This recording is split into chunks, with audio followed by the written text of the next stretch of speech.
Jangan lupa like, komen, dan subscribe channel YouTube TVRI Bengkulu dan nyalakan lonceng notifikasinya.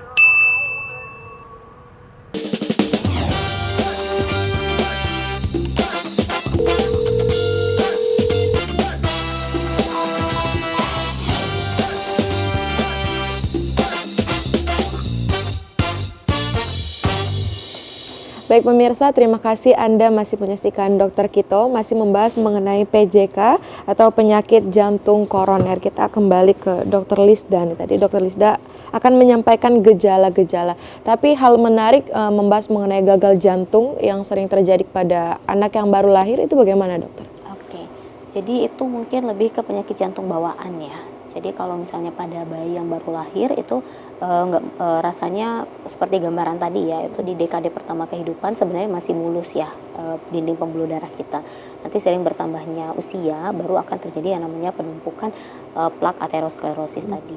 Nah, lalu kenapa bisa terjadi gagal jantung? Ini mungkin yang disebut dengan penyakit jantung bawaan. Artinya secara struktural yang menjadi penyebab kenapa si baby ini atau bayi yang baru dilahirkan ini kemudian mengalami penyakit jantung atau bahkan gagal jantung.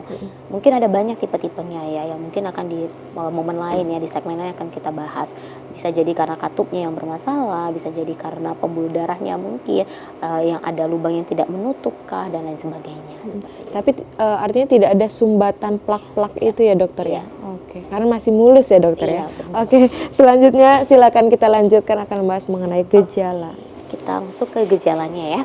Jadi tadi istilah yang akan kita pakai ataupun yang akan dokter gunakan ya dalam penegakan diagnosis itu adalah nyeri dada tipikal angina atau nyeri angina pectoris ya. Nah, jadi khasnya untuk tipikal angina ini adalah nyeri yang bersifat tumpul. Ya, jadi dia bukanlah sesuatu nyeri yang tajam. Nah, sama seperti yang disampaikan oleh Dr. Elsa tadi, nyeri tumpulnya itu seperti apa?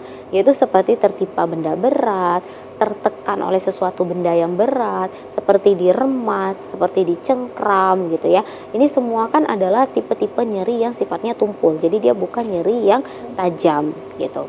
Nah, nyeri yang tumpul tadi yang seperti tertimpa benda berat, ditekan, diremas gitu ya. Itu lokasinya. Yang kedua yang menjadi khasnya atau tipikalnya, yaitu lokasinya seperti yang di slide awal tadi yang sudah dijelaskan oleh Dr. Else, yaitu di lebih condong ke dada sebelah kiri gitu ya. Jadi dia ada di daerah rongga dada di sebelah kiri ya. Nah, posisinya itu kurang lebih di atas, kira-kira kalau bahasa awamnya itu di ulu hati lah ya, di atas ulu hati itu, tapi lebih ke arah sebelah kiri. Nah, kemudian yang ketiga yang menjadi khasnya itu adalah penjalaran nyerinya.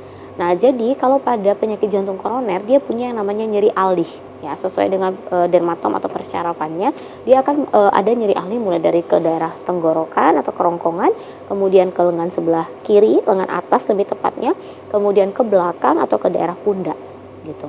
Nah, kemudian dapat disertai oleh gejala penyerta lainnya seperti apa nih? Yaitu seperti keringat dingin, kemudian seperti mual, muntah, lemes, pusing sampai dengan pingsan atau penurunan kesadaran nantinya gitu. Nah, memang kalau mungkin ada pertanyaan bagaimana dengan nyerinya, ada sedikit ya persentasenya itu yang di sebelah kanan dirasakan. Tapi ternyata kemudian dilakukan pemeriksaan dari rekam jantung memang betul ada masalah atau penyumbatan di pembuluh darah koronernya. Jadi memang pada beberapa persen gitu ya, itu bisa ada namanya nyeri alih juga. Jadi dia bisa juga berada atau beralih ke sebelah kanan. Meskipun persentasenya itu tidak terlalu banyak. Itu namanya disebut sebagai nyeri alih aja. Artinya tidak menutup kemungkinan ya dokter? Iya, bisa. Jadi memang kita biasanya mengindikasikan yang namanya nyeri dada ini untuk dilakukan rekam jantung, terutama sesuai dengan gambar timeline tadi yang di awal pada slide yang disampaikan oleh Dr. Else, yaitu pada dekade keempat. Jadi biasanya udah 40 tahun ke atas, pasien datang dengan keluhan nyeri dada, baik dia bilang itu dari kiri agak-agak ke kanan nih dok gitu, itu biasanya sudah indikasi kita lakukan rekam jantung. Jadi mulai dari dekade keempat, karena memang tadi secara patofisiologinya ya, perjalanan penyakitnya itu masuk di dekade ketiga saja itu sudah mulai ada yang namanya fatty streak ya, mulai ada artinya lipatan-lipatan lemak sedikit, akhirnya makin menumpuk dekade keempat, dekade kelima dan seterusnya dia akan semakin tebal. Gitu. Jadi biasanya kita 40 tahun ke atas kita lakukan rekam jantung. Artinya jangan menyepelekan nyeri di dada ya bagi? Iya betul. Nah ini lokasi nyerinya, penjalaran nyerinya ya yang mungkin akan muncul. Jadi bisa kan dia di dada bagian atas sama bagian ke kanan sedikit, bisa di tenggorokan, kemudian bisa ke lengan atas dan daerah pundak, bisa di ulu hati ya. Kemudian juga bisa semuanya ya, hampir tadi dari daerah-daerah yang disebutkan tadi, kemudian ke daerah leher sampai ke daerah belakang atau punggung intraskapular. Artinya ini kemungkinan Iya. dari nyeri dada PJK tadi, dokter? Ya, ini kemungkinan nyeri ali yang bisa dirasakan oleh pasien. Seperti itu. Artinya bisa di mana saja ya, dokter? Ya, tapi lebih ke daerah dada ya intinya ya. Nah, sekarang kita bahas ke faktor resikonya. Jadi mungkin tadi sudah disinggung sedikit ya sama Dokter Else.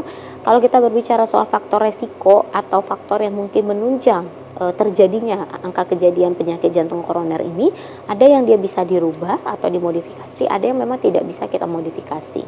Yang tidak bisa dimodifikasi apa? Yang pertama usia. Tadi ya, semakin bertambahnya usia.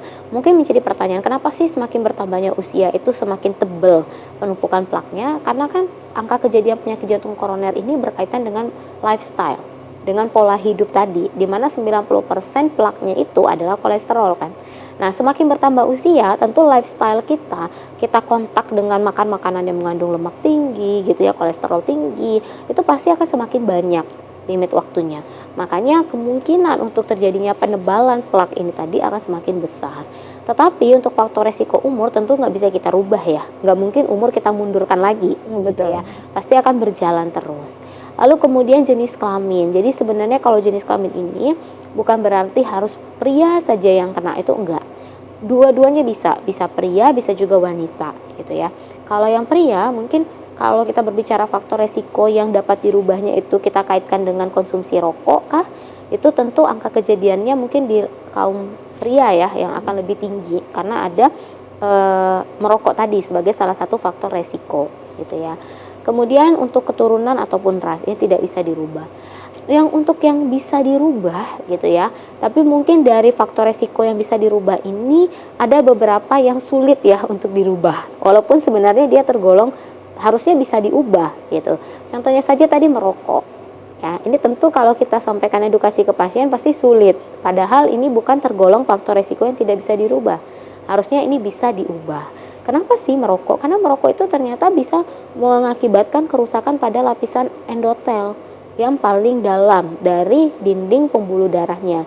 Dari harusnya dia mulus, lalu kemudian zat di dalam rokok ini, nikotinnya ini dia bisa membuat dia tidak mulus. Jadi jalannya darah itu tentu nggak akan lancar. Ditambah lagi penumpukan lemak, makin jadi dia, makin akan terjadi penyempitan gitu ya. Lalu yang kedua dislipidemia. Mungkin ini nanti akan ada di momen tertentu ya yang membahas tentang dislipidemia. Tapi secara umumnya supaya masyarakat yang menonton memahami, dislipidemia itu kayak kolesterol tinggi kalau masyarakat bilangnya. Jadi ada masalah pada atau gangguan di kadar kolesterol. Kemudian hipertensi, ini kayaknya penyakit komorbid yang hampir banyak sekali terjadi ya. Dan itu ternyata tidak boleh dibiarkan. Tidak boleh dibiarkan itu dalam artian tidak boleh nggak terkontrol. Ya, kenapa tidak boleh tidak terkontrol? Karena ini merupakan faktor resiko yang cukup banyak juga mencetuskan terjadinya penyakit jantung koroner. Karena tadi semakin tinggi tekanan darahnya, tentu nggak seimbang ya supply dengan demand-nya tadi, kerja jantung juga akan semakin berat, sementara asupan suplainya tadi itu makin berkurang karena posisinya tadi dia sudah ada penumpukan plak tadi. Lalu kemudian diabetes mellitus, kemudian kurangnya aktivitas fisik, ini berkaitan dengan tidak olahraga teratur ya, tidak olahraga rutin. Akibatnya apa? Ini sebenarnya saling berkaitan ya kalau kita lihat ya dari satu Saling sampai berkaitan akhir. ya. Iya. Kurang aktivitas fisik bisa mengakibatkan Berat badan obesitas akhirnya gitu ya. berlebih sampai dengan obesitas. Obesitasnya kenapa? Diet yang tidak sehat. Diet tidak sehat tadi bisa menyebabkan kolesterolnya tinggi gitu ya. Jadi sebenarnya dia berkaitan. Dan faktor stres tadi yang ditanyakan oleh Helda yang mungkin sudah dijelaskan detail juga oleh Dr. Else ya, dan konsumsi alkohol yang berlebih. Jadi ini sebenarnya faktor-faktor resiko yang harusnya bisa untuk dirubah gitu ya. Dan diharapkan masyarakat yang menonton hari ini ketika sudah mengetahui faktor resiko ini bisa berbenah ya gitu, atau merubah mana sih hal-hal yang mungkin masih menjadi kebiasaan. Karena penyakit jantung koroner ini dia penyebabnya multifaktorial. Jadi nggak bisa satu penyebab, ada banyak penyebab, banyak faktor ya, kombinasi antara yang tidak bisa dirubah dan juga yang bisa dirubah gitu ya. Oke, dokter, sebelum ke pertolongan pertama pada penyakit jantung koroner, kita harus jeda terlebih dahulu.